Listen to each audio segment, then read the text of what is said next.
The Varaha Upanishad, presented by Svayam Prakash Sharma, Part 3.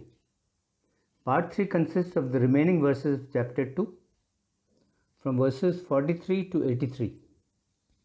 The Lord, in the form of the Varaha, continues with his discourse on Brahm Gyana, the Upanishad. The Lord tells Ribhu, for Mahatmas to be always in the state, I am Brahm, is conducive to their salvation. There are two words for bondage and moksha. They are mine and not mine. When a person says mine, then he is bound. And when he says not mine, then he is released. Man should abandon all thoughts relating to externals.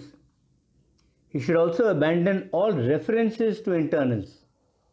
O Ribhu, give up all thoughts, and having given up all thoughts, you should always rest content in your Atma. Know that the whole universe is caused by sankalp or resolve alone.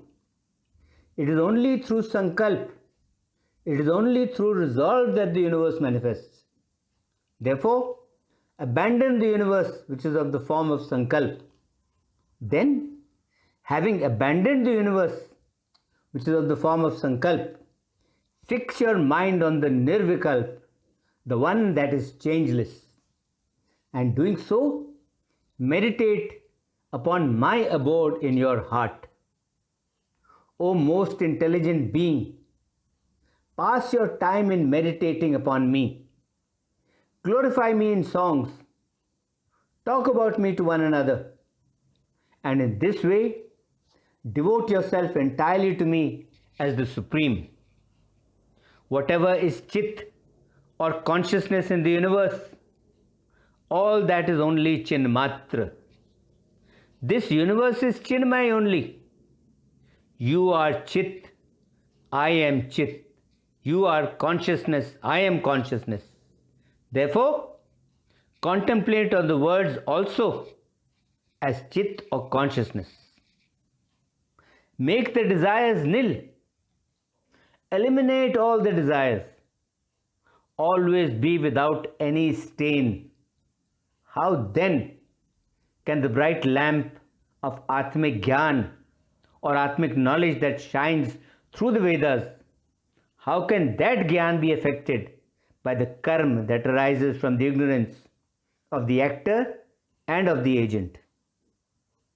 The Akash in the pot and the Akash in the house are both located in the all-pervading Akash. In the same way, the Jeev or the individual soul and Ishwar are only evolved out of me, the Chid Akash, the Akash of universal consciousness.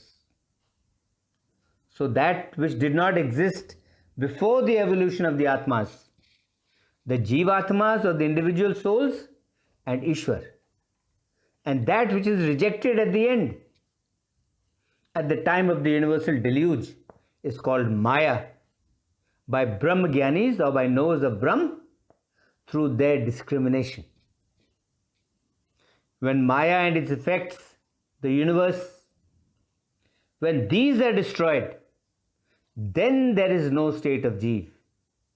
Then there is no state of Ishwar. Therefore, like the Akash without its vehicle, I am the Immaculate and Chit.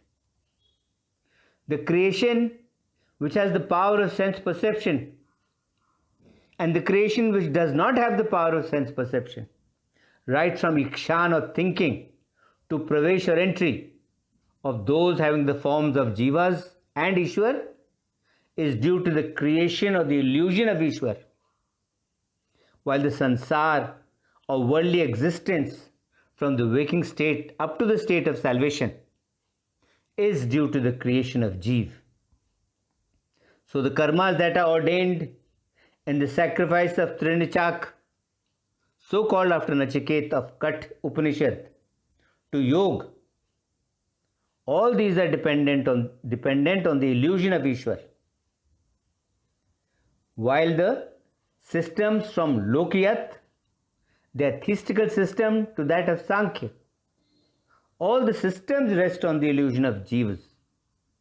Therefore, all those who aspire for salvation, they should steer clear of the controversy regarding Jiva and Ishwar, but instead, with an undisturbed mind, they should investigate the tattvas, the components of Brahma. Those who do not know the tattvas or the components of Brahma, who is without a second, they are all deluded persons only. So where then is salvation to them? So where then is happiness for them in this universe? For such deluded persons, there is no salvation, there is no happiness for them in this universe. What if they have thoughts about the superiority of Ishwar and about the inferiority of Jeev? Will sovereignty and mendicancy that is experienced by a person in the dreaming state affect him in the waking state? Certainly not. When buddhi or intellect is absorbed in agyan or ignorance, then it is called by the wise as sleep. Where then is sleep to me, who do not have agyan and its effects? When buddhi or intellect is in full bloom, then it is said to be the waking state. Since I have no changes, etc., there is no waking state for me. The moving about of the buddhi or the intellect in the subtle nadis constitutes the dream state.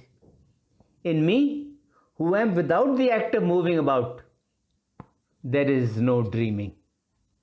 Then at the time of sushupti, at the time of deep dreamless sleep, when all things are absorbed, then, enveloped by tamas, he enjoys the highest bliss of his own nature in an invisible state.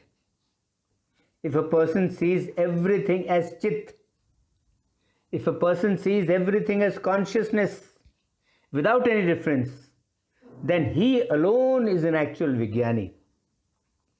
Then he alone is an actual knower of Brahm, knower of knowledge. He alone is Shiv. He alone is Hari. He alone is Brahma. This mundane or worldly existence, which is an ocean of sorrow, is nothing but a long-lived dream or an illusion of the mind or a long-lived reign of the mind. Right from waking up from sleep to again going back to bed to sleep, the one Brahm alone should be contemplated upon. By causing this universe, which is but a superimposition, to be absorbed, the Chit partakes of my nature. Having completely destroyed all the 6 powerful enemies through their destruction, become the non-dual one, like the scent elephant. Whether the body perishes now or whether it lasts till the age of the moon or the stars, what does it matter to me, since I am having Chit alone as the body? In the same way, what does it matter to the Akash in the pot, whether the pot is destroyed now or whether it exists for a long time? It does not matter at all. While the skin that the snake casts off lies lifeless in its hole, the snake does not show any affection towards it.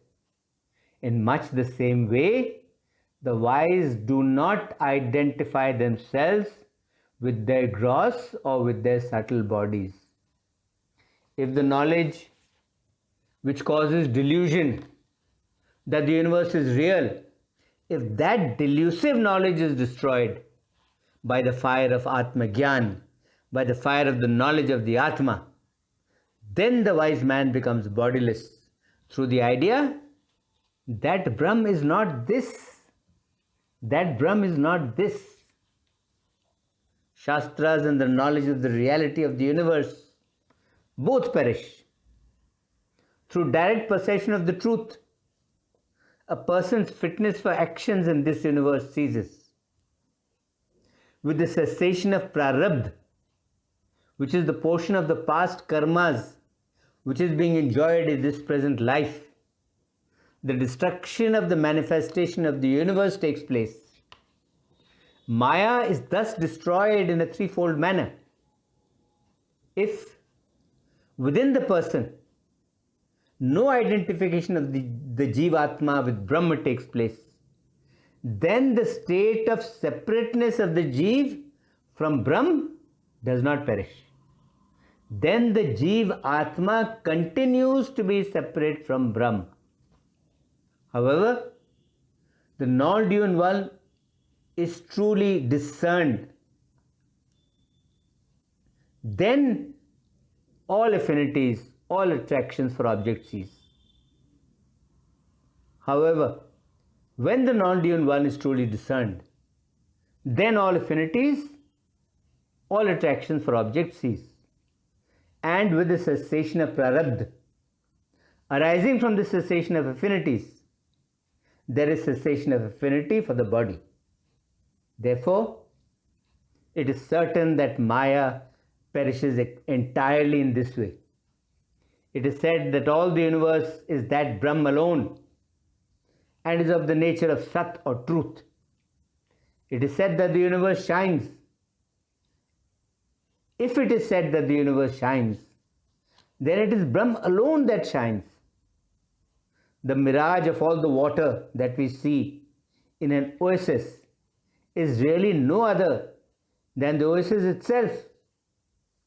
Through inquiry of one's own self or Atma, we find that the three worlds, the one above, the one below, and the one in the middle, they are only of the nature of Chit or consciousness. In Brahm, which is one and alone, the essence of whose nature is absolute consciousness, and which is far removed from the differences of Jiv, of Ishwar, and of Guru, there is no agyan or ignorance. That being the case, where then is the occasion for the universe there? I am that Brahm which is all full. While the full moon of wisdom is robbed of its luster by the Rahu of delusion, all actions such as the rites of bathing, almsgiving, sacrifice, etc. performed during an eclipse are all fruitless. They bear no fruit whatsoever. Just as salt, when dissolved in water, becomes one with the water, in the same way, when the mind identifies with the Atma, then it becomes one with the Atma, and then it is termed as Samadhi. Without the grace of a good Guru, the abandonment of sensual objects is very difficult to attain, as is the perception of divine truth and the attainment of one's own true state. Then, the state of being in one's own self, the state of being in one's own Atma, shines of its own accord in a yogi, in whom Gyan Shakti has dawned and who has abandoned all karmas. The property of fluctuation is natural to both Mercury and to the mind. If either Mercury is bound or consolidated, and if mind is bound or controlled, what then on earth cannot be accomplished? If we can consolidate or bind Mercury, and if we can control the mind, then we can accomplish anything here on earth. He who obtains murcha, he cures all diseases. The dead are brought to life again. The person who has bound his mind on Mercury, he is able to move in the air. Therefore, Mercury and mind confer upon a person the state of Brahm. The master of the Indriyas or the organs is the mind. The master of the mind is Pran. The master of Pran is Lay or absorption Yog. Therefore, lay yoga or absorption yoga should be practiced. To the yogis, lay yoga is said to be without actions and changes. This lay or absorption of mind, which is above speech and in which one has to abandon all sankalps, one has to abandon all resolves and to give up completely all actions, should be known through one's own experience. Just as an actress, though subject to or dancing in harmony with music, with cymbals and other musical instruments, has her mind intent upon the protection of the pot that is balanced on her head. In the same way, the yogi, though intent for the time being upon hosts of objects, never lets the mind stop contemplating on Brahm. The person who desires all the wealth of yoga should, after having given up all thoughts, practice with a subdued mind concentration on the spiritual sound nad alone. Yes, he should practice with a subdued mind concentration on the spiritual sound nad alone. This concludes chapter 2 and part 3 of the Varaha Upanishad. Om Shanti, Shanti, Shanti. Om.